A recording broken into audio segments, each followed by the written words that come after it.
Stop trying to calm your dog. Seriously. You're probably making the problem worse without even realizing it. That sounds harsh, but if your dog goes completely off the rails after excitement, pacing, whining, panting, spinning, crashing into furniture, unable to settle even though they're clearly exhausted, then what you do in those next few minutes matters more than you think. You know the exact moment I'm talking about. The walk ends. The game of fetch stops. Visitors leave the house. The dog park trip is over. And instead of relaxing, your dog looks like they're stuck in overdrive. Their body keeps moving even when their brain looks tired. They pace from room to room. They stare at you. They pant heavily. Maybe they grab random objects. Maybe they bark for no reason. Maybe they jump on the couch, get down, circle the room, then do it again. And your instinct kicks in immediately. You crouch down. You pet them. You say, "It's okay, calm down." You soften your voice. You try to comfort them the same way you would comfort a stressed child. But here's the problem. Your dog's nervous system doesn't interpret that the way you think it does. This isn't bad behavior. It's not stubbornness. It's not your dog trying to annoy you. What you're watching is a nervous system that cannot shut itself off fast enough. Your dog is chemically flooded. And the strategies most owners use in that moment actually keep the flood going longer. Today, we're going to break down why your dog struggles to calm down after excitement, why soothing them the wrong way can accidentally intensify the problem, and the exact 3-step reset protocol that helps dogs regulate themselves naturally instead of spiraling deeper into overarousal. And trust me, by the end of this video, the way you respond to excitement in your dog will completely change. Here's the part almost nobody talks about. Excitement and stress are processed through many of the same biological systems. That means your dog being too excited can push the body into a state that looks dangerously similar to survival mode. When dogs get highly stimulated, whether from play, visitors, running, barking, or intense engagement, the brain releases adrenaline, dopamine, and cortisol. These chemicals prepare the body for action. Heart rate increases. Muscles tighten. Breathing changes. Awareness spikes. For humans, these chemicals often clear relatively quickly. But dogs process arousal differently. Some dogs, especially high-drive dogs, can stay chemically activated for a long time after the exciting event is already over.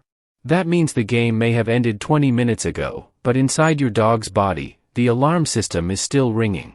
And this is where owners accidentally make things worse. The moment you start hovering over your dog, talking rapidly, touching constantly, repeating commands, or trying to emotionally soothe them, you add more stimulation to an already overloaded nervous system. Think about it from the dog's perspective. Their brain is already trying to process elevated arousal. Then suddenly there's eye contact, movement, voice changes, physical touch, emotional energy, commands, and expectations layered on top of it. That's not calming. That's more input. Dogs are extremely sensitive to tension and energy shifts. They read tiny changes in posture, breathing, movement, and vocal tone. If you become anxious because your dog is overstimulated, your dog often reads that anxiety too. This creates a feedback loop. Your dog gets overstimulated. You react emotionally. Your reaction adds stimulation. Your dog becomes even more activated. Then you try harder to calm them down. And the cycle keeps feeding itself.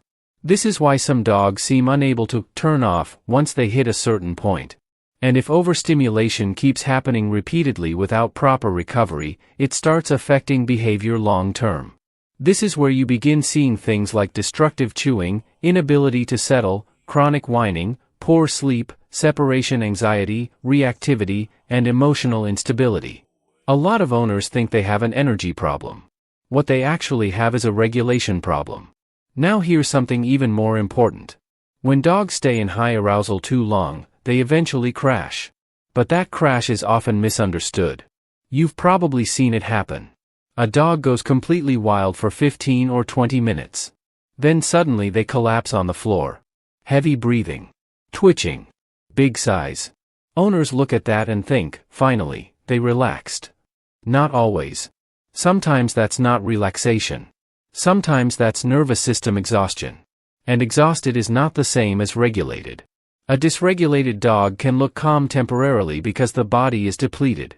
But the nervous system still hasn't learned how to shift itself down properly.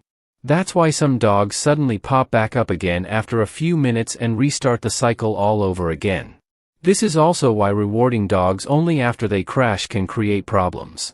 If the dog only receives comfort, treats, or attention after total emotional burnout, they never learn how to regulate before reaching that extreme state.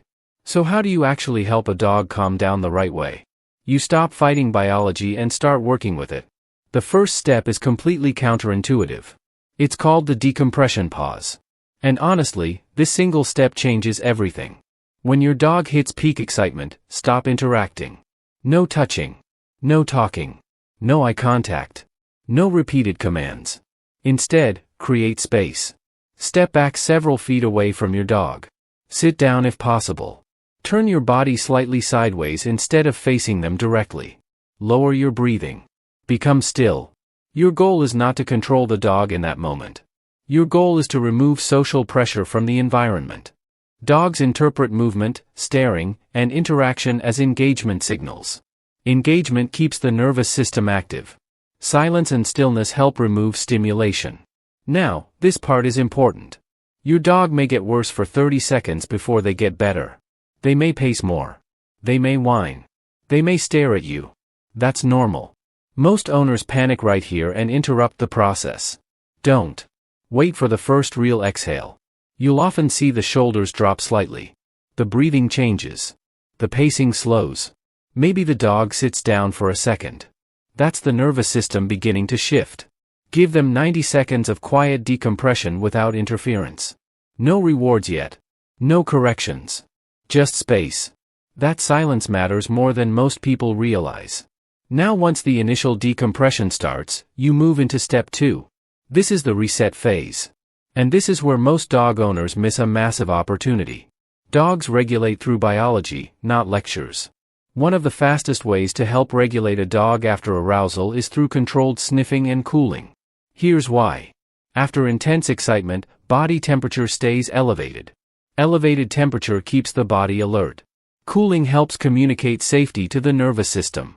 At the same time, sniffing activates powerful neurological pathways connected to emotional regulation.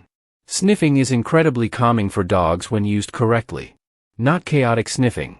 Structured sniffing. Create what I call a sniffing matrix. Take a cardboard box. Add crumpled paper, towels, or safe objects that create layers. Hide treats throughout the box. Let the dog search slowly. If possible, place the setup on a cooling mat or cool surface. Now the dog has a self-directed calming task. This matters because agency changes emotional state. Instead of being restrained or corrected, the dog is solving, searching, processing, and regulating through natural behavior. Within minutes, breathing often slows dramatically. The nervous system begins shifting out of survival mode. And here's the best part. The dog is teaching themselves how to come down instead of relying entirely on you. That creates lasting emotional resilience. Now let's talk about the third step, because this is the one that creates permanent change. Threshold conditioning. This is where transformation happens. Most owners wait too long. They wait until the dog is already exploding with excitement before trying to create calm. That's backwards. You want to reinforce regulation before the dog crosses the red line. Think of excitement like a scale from 1 to 10. Most owners respond at 9 or 10. You need to respond at 7. That's the 70% rule. The moment you notice your dog approaching high arousal, faster movement, intense focus, vocalizing, inability to disengage, you begin rewarding tiny moments of self-regulation. Not the jumping. Not the barking. Not the chaos. The pause. The breath. The glance away. The momentary calm decision. That tiny moment is gold because that's the nervous system practicing control. Quietly reward it. No huge emotional praise. Just calm reinforcement. Over time, the brain begins building a new pattern. Excitement. Pause. Regulation. Reward. And the more that pathway gets repeated, the stronger it becomes. This is neuroplasticity in real time. Dogs absolutely can learn emotional regulation when the timing is correct. And once they learn it, everything changes. Walks become easier. Visitors become easier. Recovery after play becomes faster. The dog starts choosing calm behaviors on their own. That's the goal. Not suppression. Not shutdown. Self-regulation. Now if you're sitting there thinking, this could never work for my dog, I understand, especially if you have a high-drive dog. But this works because it follows biology instead of fighting it.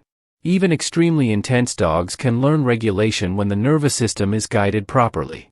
At first, progress may look small. Day 1, your dog might struggle through the decompression pause. Day 3, they recover slightly faster. Day 7, they begin recognizing the pattern.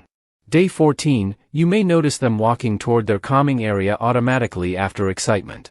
That's when you realize something powerful. Your dog isn't just becoming calmer. They're becoming safer inside their own body. And that changes your entire relationship. Because now you're not constantly reacting to chaos. You're helping build emotional stability. Before we end, there's one final mistake that destroys progress for a lot of owners. Inconsistency. If you only practice regulation after massive overstimulation episodes, progress slows down dramatically. This has to become part of daily life. You must consistently reward regulation before the explosion happens. That timing is everything. Miss the window repeatedly, and the dog rehearses chaos. Catch the window consistently, and the dog rehearses calm. And dogs become what they rehearse. So the next time your dog comes back overstimulated after play, after guests, after excitement, remember this. Don't rush in emotionally. Don't feed the chaos with more stimulation. Create space. Allow decompression. Guide the nervous system instead of fighting it. Because calm is not the absence of energy. Calm is the ability to recover from energy. And once your dog learns recovery, everything else gets easier. If this changed the way you see your dog's behavior, hit subscribe for more evidence-based dog psychology breakdowns that actually work in real life. And in the comments, tell me your dog's biggest trigger. I read every single one. And remember this, you do not need a perfect dog. You need a dog that knows how to come back down.